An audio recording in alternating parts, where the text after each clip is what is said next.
Crew Pros, your single source for high-quality, affordable home services. If you are remodeling, repairing, or replacing, Crew Pros are the professionals that can do the job no matter the size. If you are thinking of remodeling your kitchen or bath, needing a new HVAC system, plumbing repairs, flooring, or a complete roof replacement, call Crew Pros. Crew Pros, proud sponsor of the Grizz 901 podcast. Memphis. Nothing but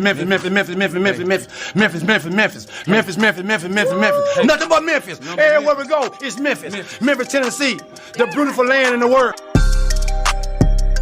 And I'm thankful for this guy who tweeted and said, I don't have that fire in my eye no more. That game right there was for him. That's what I do. I prove people wrong each and every night, and that's for him right there. Hi, this is Tom Izzo at Michigan State, and you're listening to Grizz 901. What up, Grizz Nation, and welcome back to another episode of Grizz 901. I am your host, Daniel Greer, and we are presented by Zach Jaworski State Farm, where they treat you like family. We're coming off a big dub. Let's bring in our guy, Nate. What's up, man? Victory show! DB Island is very much alive. Dylan Brooks Island is very much alive tonight. Is it? Yes, sir. Is it? Yes. Hey, can I say something controversial just to start this show off? And we're going to probably tear it to the ground after this. But whenever you say controversial, you usually mean dumb. But go ahead. All right, touche.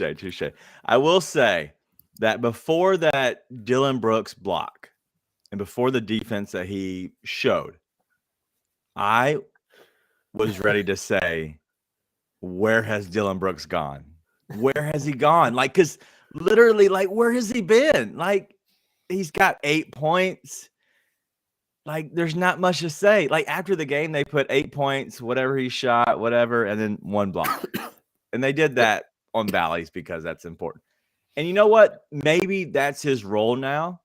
And he's got to figure out, like, how do I contribute in that role? But I was getting ready, and I texted to a friend of mine. He's a neighbor down the street, and we text usually after the game. So shout out Robert. But man, I was ready to tweet it out. I was ready to say it on the podcast. Where has Dylan Brooks gone? But my God, let me eat my words. There he I'll is. do it happily.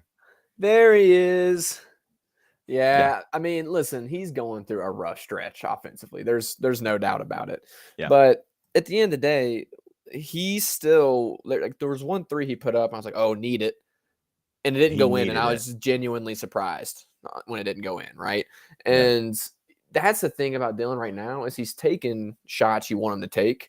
But listen, we'll get into that plenty during the course of the show. But yeah, it was rough, but he came through and it mattered. That's what you want in your guys. Yeah. All right, let's get into we'll get into the game here. And honestly, the Grizz win 115-114. And we've been looking for that close game, right? There he is. Black Lives Matter. Welcome back, man. Dylan Brooks Island. We hear, as he's saying in the comments. But man, I was excited that this game was so close because it is a game that the Grizzlies absolutely needed just to show that, hey, no matter what, Donovan Mitchell wasn't there, but no matter what, they can win those close games because they've been beating everybody by a lot. And you know what? The streak lives 11 games in a row. You know what the other streak is? If we go up double digits, we still get that dub. Hey, you know what? When we went down by 7 points, I was tempted to tweet out hammer, nail, coffin because I felt confident we were already up by 10. So we were going to come back and win. But I figured that wasn't a good look. But, man, shout out to the Cavaliers. They absolutely just played so well. Darius Garland he was so lethal, 5 of 11 from deep. Isaac Okoro, 4 of 4 from deep. Every guy on every starter was no less than 14 points, and that was Jared Allen. And God, they look so good. And Donovan Mitchell on that, there's a reason why they're tops in the East. Oh, yeah, dude. They played really well, and they're a really good team. And you still needed Isaac Okoro, who is a 31%, I think, three-point shooter, to go 4 for 4 right from 3 tonight. Karis LeVert, who I've seen build houses basically every year since he had that really bad scare, right? he's just not been the same. And he went 4 for 7. He's a 35% shooter. It took not career nights, but massive nights from two guys you don't normally get it out of to still be a 1-point loss for them. Yep. And so I thought it was a really impressive win by the Grizz. I thought the Cavs, what they did that was really, really good is I was thinking about before the game, like, you know what the Grizz do this year is they don't get swayed by momentum. Yeah. Which I think is a sign of really, really good teams, right? It's sort of, if the momentum's going really well in their favor, they just ride it out. But if momentum goes poorly, they put a stop to it, get a stop, get back in the game. And I thought Cleveland did that really, really well tonight, right? Like the Grizzlies, when they extended that lead to 19 points, it was like a split second before Cleveland chipped away. Where I didn't even realize it was a 19-point lead because of how quickly they chipped it down. Yeah. And so that's a sign of really good teams that can win things that matter. And so awesome win for the Grizz all around. And awesome, that Cavs team, man, Garland is just freaky. I love that dude. Hated him tonight, but God, he's awesome. Yeah, it was crazy. And it's always a game of runs with the Grizzlies. It's always going to be big runs both ways. And that's what you got to have. And as Black Lives Matter said, Isaac Okoro Hall of Fame night, that absolutely was. Like, it was his shot. Like, he had a great game. Let's get into the Grizzlies a little bit, and we'll go into them. I have some things I want to talk about. And so I just want to kind of see where your thought process is see exactly what you think on the rest of the team. All right. Other than the starters, other than the main guys. And honestly, hey guys, if you're hearing this, if you're watching live, please let us know. We're going to try out some new things. Obviously we have some music kind of go in the background. If it's too loud, tell us. If you're on the podcast and it's too crazy loud this first time, I apologize. Not sure you can turn down the music. You turn us all down, but we're going to keep trying different things. I think it's a lot of fun. We're going to kind of just add a little spice to it, But tonight, Desmond Bane played amazing. He was obviously, after he goes out with 2 fouls early on, I'm nervous because if we don't have DB, it could be dangerous. Well, and he low-key can get into foul trouble. It's not rare for him to end a game with 4 or 5 fouls. Yeah. No, I agree. And then he comes back in throwing fireballs. Santi Aldama, 4-6 from deep. Can we just have a moment of silence and just remember that video? I can't show videos. I got in trouble last time. All right. Pull the curtain back. We got our warning from the YouTube people. I don't know why, but we did. No explanation given. It wasn't because of the video. It was because of... it doesn't matter. No one cares. Yes, whatever. Who cares? No one cares. Honestly, whatever. Anyway, so I'm afraid to show certain things. I don't want to show any video clips because I don't want to get my first strike. But behind the back from Ja. He catches it, right? Arms stay up. Flick of the wrist. He did the Bojangles. It was the Bojangle shot. He was the one that started it, him and Ingles. No, I loved it because someone finally finished a Ja pass highlight. Yeah. We've had a few, and I don't think we've had one this year get finished.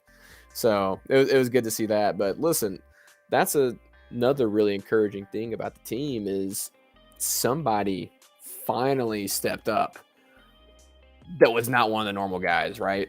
I shouldn't say finally. That's actually the opposite of what I meant to say. They always have somebody step up. Somebody always steps up, and that's what's contributing to an 11-game win streak. You know, BC, who has been the guy that stepped up, still brought awesome energy tonight. I thought he played really well, even though he didn't shoot as efficiently from the floor. But that's a really tough matchup for him to go against Mobley. I mean, Mobley's length was clearly affecting him and what he normally likes to do. And so what happened? Aldama steps up. You know, Tyus was down, and so you had all the starters step up. I mean, that was a tough game against that team that is super long, really takes away a lot of things that the Grizzlies like to do or can disrupt. Not takes away, disrupt a lot of things the Grizzlies like to do. And you needed every bit of Aldama, Bane, Ja, Steve-O. I mean, you needed it all tonight, and they all came through. No, they did. And everybody played well enough, right? There's nobody that played bad, but let's go ahead and get into something I've been kind of looking and thinking about. When we get to the playoffs, and everybody's talking about playoffs, and we're over halfway, right? The Grizzlies are playing well. They're tops in the West. So let's go ahead and get into a little bit of what's happening with the Grizzlies.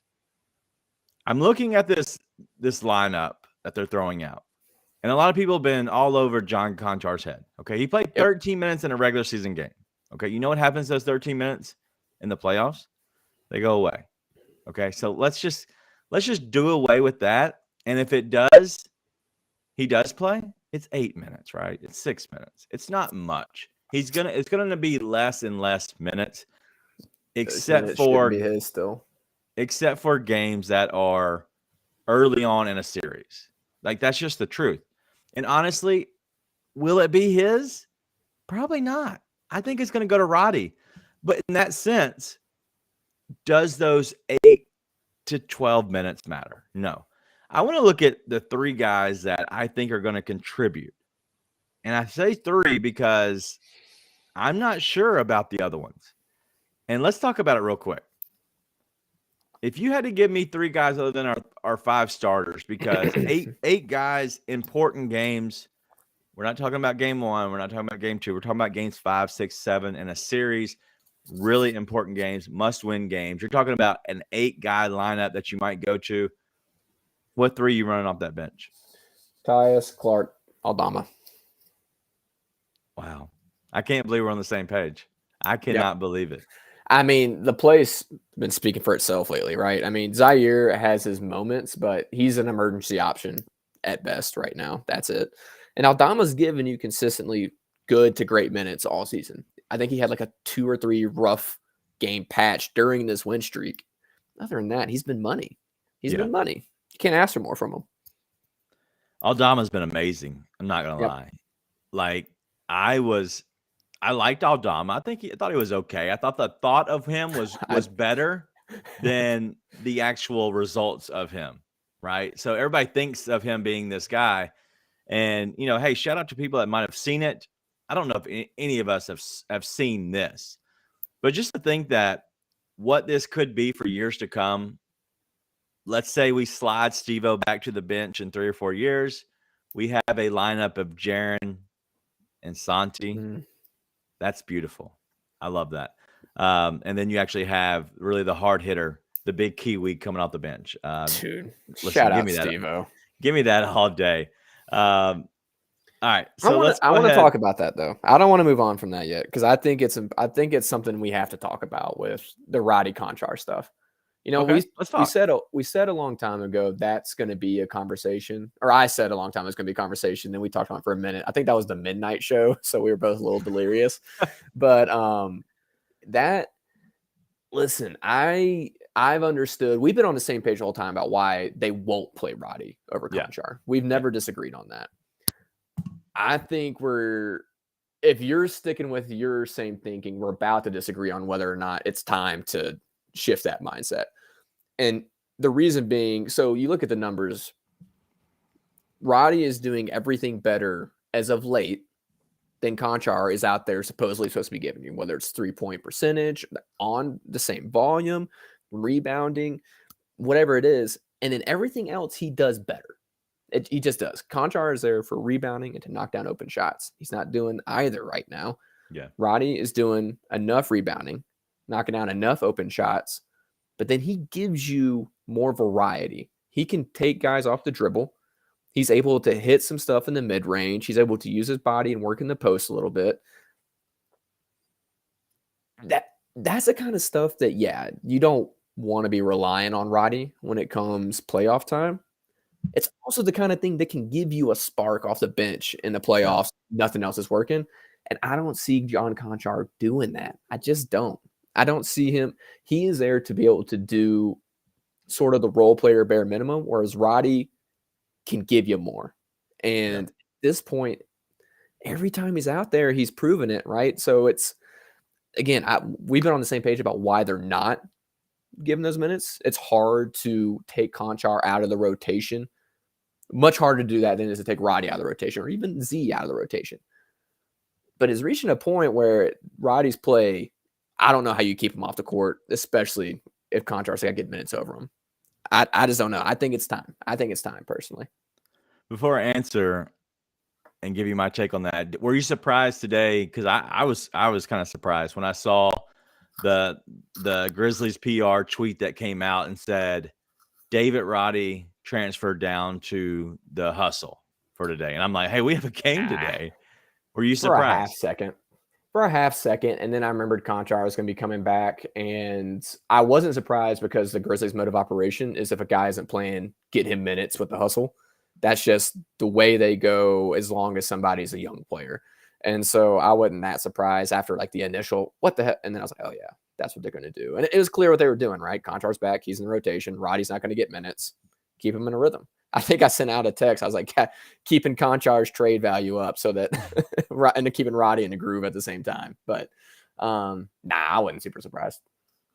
So now that I'm thinking about it, like we saw Kenny Chandler at the game. Wasn't he played today? Didn't he? Didn't he play tonight? I guess somebody said he was at the game, but then I saw a tweet of him in a hustle jersey. I was very confused. I did not know what was going on, and I did not choose to try and figure it out. All right. Well, Jake LaRavio, obviously, he went off tonight. Just if we're covering the hustle, Jake LaRavio had 27 by halftime. Okay, so maybe okay, KC didn't play. Maybe that was last night. I guess it was when because he got assigned and then he got recalled. That's what happened. Yeah. So okay, that's why he was on the bench tonight. Anyway, all right. So to answer that, dude, we've been lockstep this entire time, and it's not going to change. I 100% think it's time to go ahead and put Roddy on the depth chart ahead of Conchar and getting those minutes. And the reason I'll give you is if you're a guy like Conchar, he's the vet. He's not yet, but he's the vet that you go to during the middle of the season. If you need to rely on somebody to give you 15, 20 minutes, he's fine. He's not going to win you the game. He's not going to lose you the game. He's the guy that you can go to and feel good about it. But if you're only going to get those short amount of minutes, what do you need? And you said it best. You need that burst. You need something different. In the playoffs, if you're only getting, let's say, 2 5-minute runs, maybe 8 minutes, maybe 2 4-minute runs, those 4 minutes can be electric if you have a guy like David Roddy who can somehow get to the basket, honestly, move that big body, and do some things. Conchar, he's just a little too he's too quiet.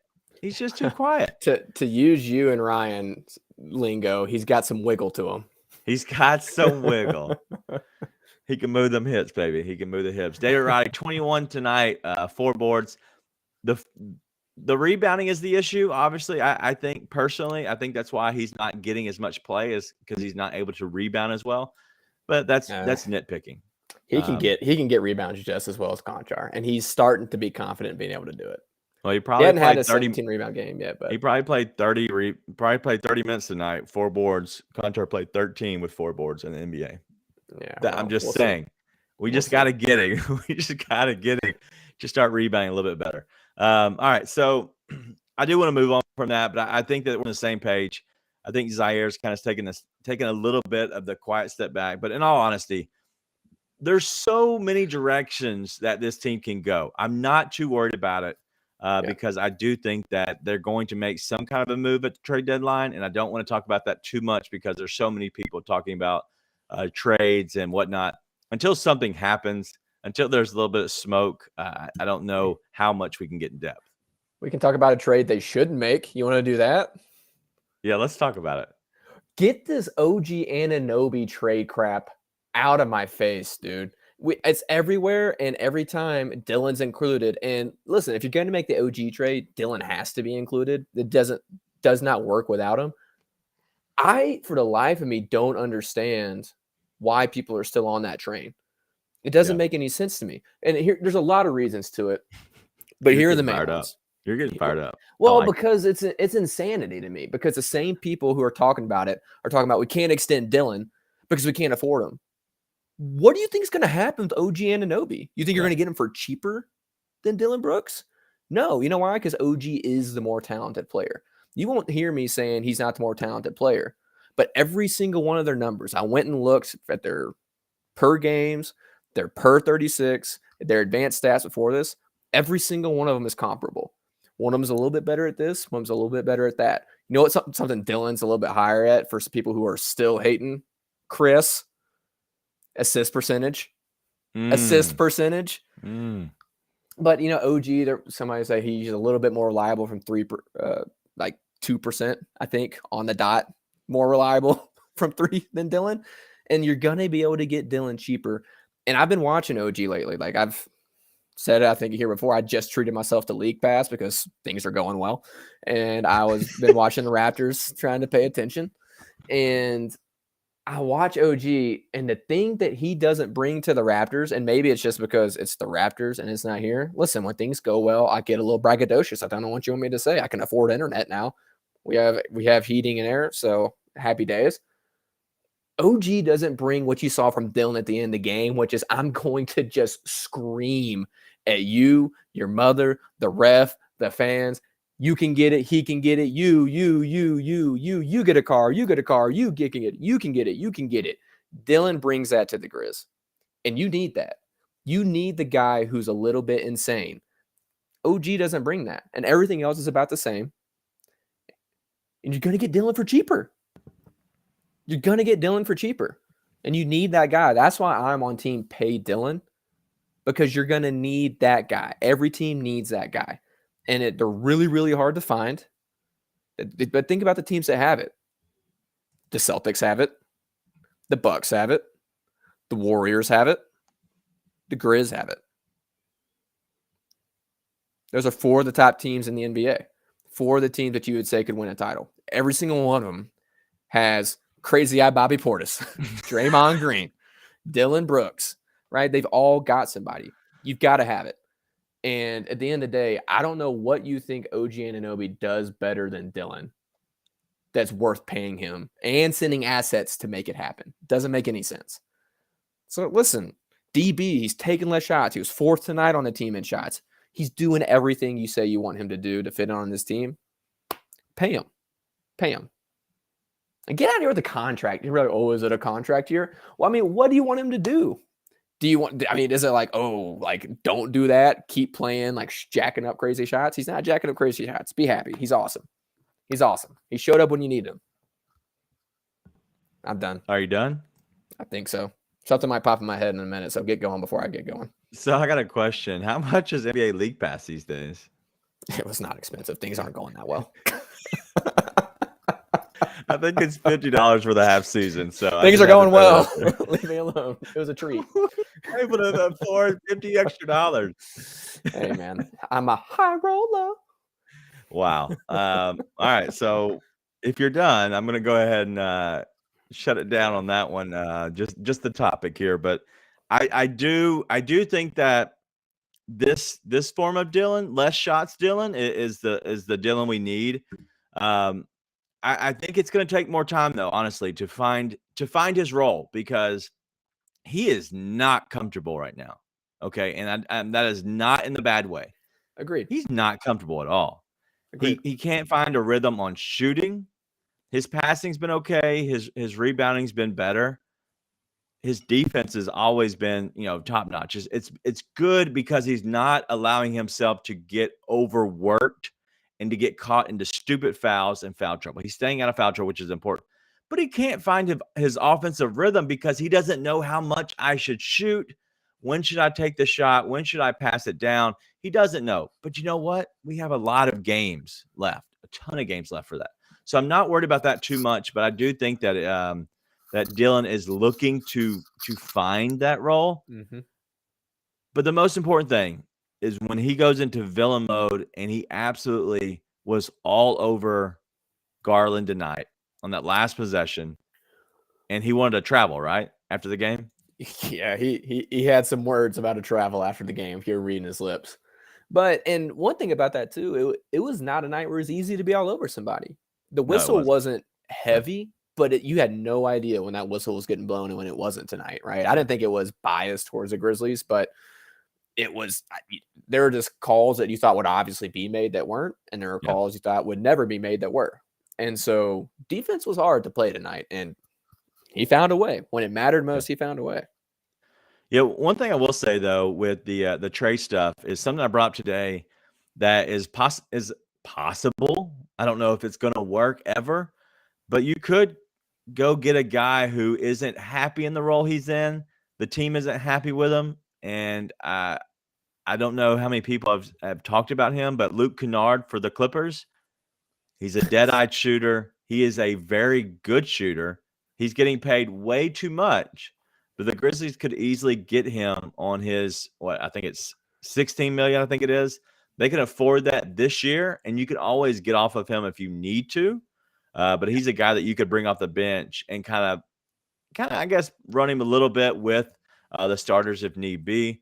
But he's a guy that you could actually bring in, I'd say, easy. But you would only have to send out Danny Green to make the trade work. That's it. Yeah. Because the Clippers want to get off of him. You don't have to send probably any picks, but you might have to send a second rounder. But I think he's a guy that is much better than he's probably given credit for defensively. But he's also a shooter that can space the floor. I don't think you're getting Bojangles. I think that the price on him is going up way too much. But I think for a big, not a big swing, a mild swing, you get off of Danny Green and you get back a younger guy. I think he actually fits better. I'm not laughing at you or the idea. I'm laughing because I'm like, someone listened to Vernon today, didn't they? Because I listened to the same show, and I had not even thought about Kennard. I didn't realize he had a calf issue going on right now, but every time I feel like the Grizzlies play against him, well, every time I guess most teams play against them, Kawhi, PG, or both aren't playing, so Kennard gets minutes. But when those guys are playing, you're right, he doesn't get a ton of minutes. But every time they play, I'm like, why doesn't this guy get minutes? He's a knockdown shooter. He hits big shots too. He hits shots that are at the end of a clock and a big time moment in the game, so you can count on him in the clutch. He plays better defense than he's given credit for. I don't think it's the right move for the Grizz to make. I don't hate it. Like I said, it's not like I'll be mad if Luke Kennard was on this team, but I think they would be more interested in keeping Danny Green and making smaller moves that involve a couple of picks and then some end of bench guys, because Danny Green is the veteran presence on this team. I mean, that's it. Pretty much begins and ends with him, right? And so you want that. You want the why Steve-O. Yeah, but Danny's got like the championship pedigree. He's won multiple titles. He's a vet.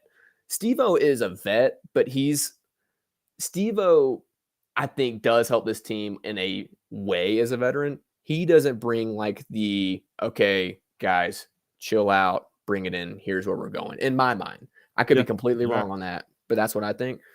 And also, I think you can go just send a couple of end of bench guys like a LaRavia, somebody young like that, and go get like a Gary Trent Jr., who is the guy that I newly have my eyes on. I'm like, let's make that happen, because the Grizzlies just need shooting. They got everything else. They got it all. Just get guys who can knock down shots. Malik Beasley's, Gary Trent's. But listen, the trade thing, it's such a merry-go-round. I don't like getting too much into it. It's sort of like the draft. I'm like, who knows what the Grizzlies are going to do other than me and drafting David Roddy. It's the only thing I think anybody knew. Shout out to me. As Brandon DB would say, kudos to me. But other than that, I don't like getting into it too much. All I know is, like, let's stop talking about OG Anunoby. We've got our defensive stopper. We got him, baby, the villain. Real quick, Grizz 901 merch. You can go get Koozies shirts. We're both wearing one. Grizz 901 merch. Also, Grizzly Player Watch if you are a bettor. We put that out before every game, most every game, unless I'm just slam busy or there's so many injuries going around. But if you're a betting person, we're up 19 units on the year. So 76 and 57. Not bad for a record. Shout out to our podcast sponsor, Zach Jaworski State Farm, where they treat you like family. If you need any auto, home insurance at all, whatever you might need, give them a call, 901-443-4798 at ZachInsuresMemphis.com. That is Zach Jaworski State Farm. They have offices in East Memphis as well as Collierville. If you need any insurance, I promise you, give them a call. Let them know Grizz 901 sent you, and they will make sure you get a good rate. That's the only thing I can promise. And they're nice. That's important. All right, let's keep going to a little bit of the game predictions.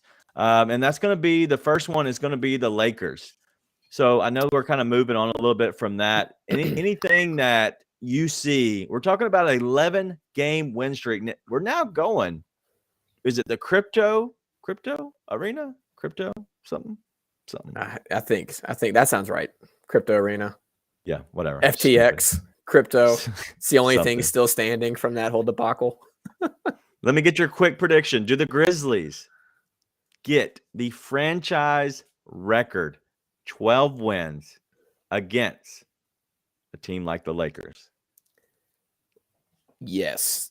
Sorry, I was looking at the AD injury. I saw where he was returning to action, but it's returning to like, I think 3-on-3 type stuff. So he's looking at early February. I think that's going to be a tight game. I think, the Grizzlies, something that we haven't talked about much on the show, but is really showing is they're getting everybody's best shot. Everybody's best shot.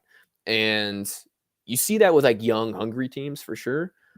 But you're going to see it also with these old vets who are like, no, we're not passing the baton yet. Right. And I think that's what this year has to be for the Grizz, especially if they have championship aspirations. You got to go take the baton from those guys, and they're going to make you do it. And so playing against they talk so much. Well, they run their mouth. Yeah, obviously. But even if they didn't, listen, they're playing such good basketball. They don't even have to talk for it to be the case at this point. But they do talk, so it adds fuel to the fire. That's why. But that's going to be a tough win. They're going to have to earn that win. I think they do. I think it is similar to the Pelicans / maybe Jazz game. A bunch of these games as of late where it's pretty tight, and then somewhere around the third quarter, fourth quarter, they break away, and they break away to get the win. Put some cushion on it. But yeah, listen, I think all these games are going to be hard fought. I think they are going to be having to eat haymakers pretty much till the bitter end of this win streak. So I think they said it. I think they guarantee themselves a great January. That's going to be a battle. I don't expect any of these to be blowouts. You know who's coming back is Patrick Beverley. Can't wait to see him again. I forgot he was out. Listen, he's played really well for them this year too. I don't know what his 3-point percentage is. I had no idea if it's good or not, but I've watched a ton of the Lakers just because they're always on national television. I swear he's like 3 for 5 from 3 every time I watch. So maybe he's all of a sudden a good 3-point shooter. Maybe I just have only seen him play well, but it's going to be tough, man. It's going to be tough. Yeah. As we're recording this, they're playing the Kings and the Kangs who are playing well. Listen, I picked them to finish in the playoffs this year on my predictions. And so I feel good about that. But they're awesome. But just looking at this team, it's literally you have to guard against Westbrook. But what the Grizzlies have on Westbrook is he likes to get to the rim. When you have guys like Santi, Steve-O, Jaren, who can all block shots, him getting to the rim and be able to do whatever he can possibly do to create his offense isn't going to be there as much. The only thing that worries me is you have to be able to hide Tyus Jones. You just do on defense. That's just it. That's okay, though. I think they can play well enough in front of a guy like Russell Westbrook. But if you're not able to step back from him, which you should be able to, I think you're able to guard a guy like him. But they have so many guys that are small. Kendrick Nunn, Dennis Schroeder, Patrick Beverley. They're all small. I think we can find a way to hide Tyus and Ja. No disrespect here, Daniel. That is former self-proclaimed Rookie of the Year, Kendrick Nunn. Lest you forget. I think about it every time I see him blow a layup. I'm like, oh, that's former self-proclaimed Rookie of the Year, Kendrick Nunn. Yeah. Put some respect on his name. Yeah. The great thing about the Lakers is they don't shoot the ball from deep very well. They haven't. They might have lately. I'm looking at it. They're in the mid 30s, so they're not going to just completely shoot you out the game. So that means that they're going to have to get to the rim. They're going to get into their mid-range game, and I think that's important for the Grizzlies. The Grizzlies get hurt by that long-range shooting. They just do. And that's really the big thing with them is if you can force people into the paint, you feel comfortable. And I think that's one of the biggest things.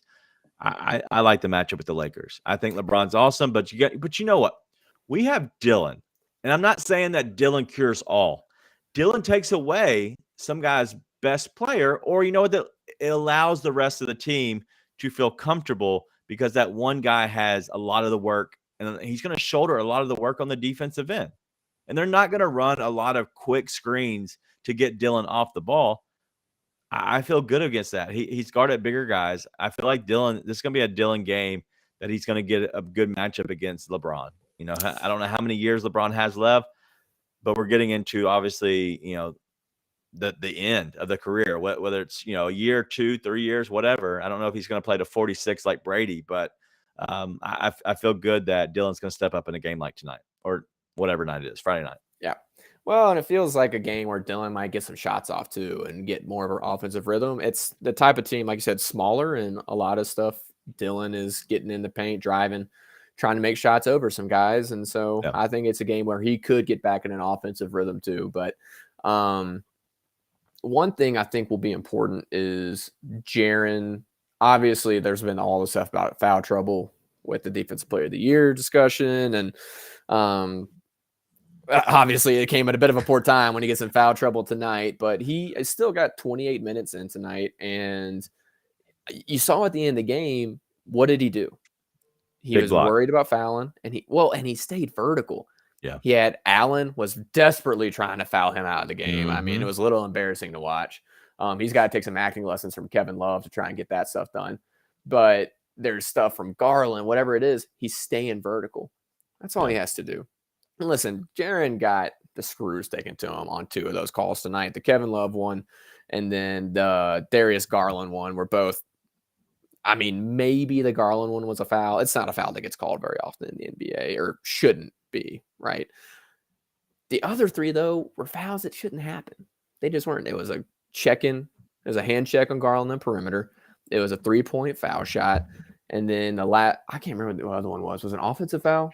Whatever it was. The third foul was one that shouldn't happen either. And all of them can be prevented by just being smart, right? They can all be prevented by just being smart. So, yeah, the 2 foul calls definitely screwed him. It wouldn't be a conversation we'd be having. At the same time, the 3 fouls he had, I would say he shouldn't have had anyways. So I want to see that verticality because you saw it screwed up Mobley, screwed up Allen, and those are crazy long dudes, right? Yeah. All you have to do is stay vertical. All you have to do is stay vertical, and it takes freak athletes like Ja to be able to score on you, or the Joker, who is still going to town in the post tonight. That dude's crazy. That dude's travesty if he doesn't win MVP this year. He's freaking awesome. Yeah, it's important for Jaren, but you know what's big for the Defensive Player of the Year? It's not about the games that nobody's watching as much as it is those big key moments. The end of the game, what's going to be the highlight? The highlight's going to be where he's playing on Garland. Garland tries to take him to the rim late in the game, clutch, a good block. And then you have ESPN game coming up Friday against the Lakers. If he's able to put on a show, that is what the big things are. You have to have somebody of national media mention your name. You just do. I'm not saying he won't win the award. I'm saying that's the big thing. People vote on these things. A lot of people aren't watching a random night of the Grizzlies. I'm aware. I also think a lot of people that matter tune into Grizzlies games now because they're too relevant not to, and there's too much fun not to, honestly. Too much. That's true. They have to be a league pass team for sure. Well, Daniel, also, nerds vote on this. Nerds. Rudy Gobert is the perennial Defensive Player of the Year darling. Who tunes in to watch Rudy Gobert play basketball? Nerds. So let me tell you what. You know what they're doing? They're looking at stats. They're looking at advanced stats at league leaders, and Jaren is at the top of all of those. At the top of all those. And you've got enough. Zach Lowe's talking about him. Yeah. You've got all the people who are complaining about his foul stuff are just nitpicking. They're picking nits. They're all going around looking for reasons to try and separate their vote and sound smart on. I feel like I'm ripping on Zach. I actually love Zach Lowe. So let me be very clear. He's one of the national people I love, but they're all going through and looking for stuff to talk about. I'm not worried about that. As far as I'm concerned, if Jaren stays healthy and doesn't regress, it's basically a lock. It's a lock. I like it. All right. Anything else you have on the game tonight? Anything you want to hit on at all before we get out of here? I feel like we said this in a roundabout way, but not straightforward. That was a great playoff atmosphere win for the Grizzlies. Yeah. A win at all costs. The other team's clicking on all cylinders. You're clearly not clicking on all cylinders. Find a way to win. And they did. So that's championship level basketball. You love to see it. It wasn't the prettiest game, but you love to see it. No, those are the big wins that you really have to have, is those big wins where, let's just say, it comes down to the wire. Who's going to put up? Who's going to shut up? That's it. Dylan Brooks. So the big thing about this is the Grizzlies aren't running away from Denver as much, but they're running away from everybody else a little bit more. They've kind of separated themselves. Denver is now on a 7-game win streak. The Grizzlies are on a 11-game win streak. And they potentially, Denver, they're down right now currently. I feel good about them against the Timberwolves, but you never know. But the Grizzlies are tied with them in the standings. The next closest team, 5.5, and that is New Orleans. So the Grizzlies have kind of separated themselves a little bit.